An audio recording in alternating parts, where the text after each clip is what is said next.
The best word to use to describe Abigail Adams' legacy is diverse.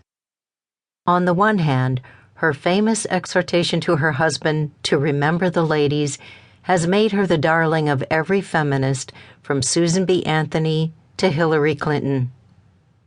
On the other, her obvious devotion to her family and commitment to supporting her husband's career has earned her the high regard of the most traditional stay-at-home mom. Her beloved father, whose word she considered gospel, owned slaves, but she spoke out publicly against the practice.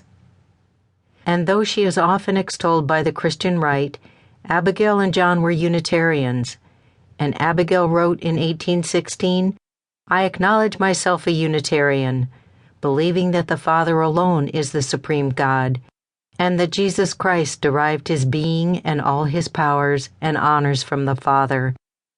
There is not any reasoning which can convince me, contrary to my senses, that 3 is 1 and 1 3.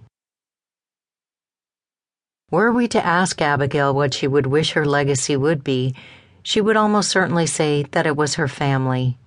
But that was also a mixed record. Of her 6 children, 2 died before they ever really lived. 1 died young from alcoholism, and dear Nabby predeceased her mother as well.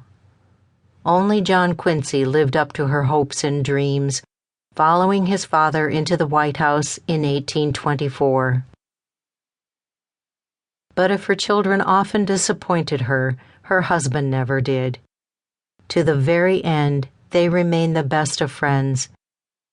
Faithful to her even in her death, John had her buried in the new family crypt on the grounds of the United First Parish Church in Quincy. Though she had lived all over the Western world, her final resting place was less than 5 miles from the house where she was born. After her funeral, John declared, "I wish I could lie down beside her and die too." Today, of course, Abigail Adams is best remembered not for the life she lived, but for the letters she wrote. It's an ironic legacy considering that when she was once asked for permission to publish some of her political letters, she refused on the grounds that it was improper for a woman's private correspondence to be publicly divulged. In 1848, however, one of her grandsons had some of her famous letters published, making it the first book published about a First Lady. Eventually, the astounding correspondence between Abigail and John saw the light of day in its entirety, and with that, the world was allowed to fully learn what only John had known for more than half a century.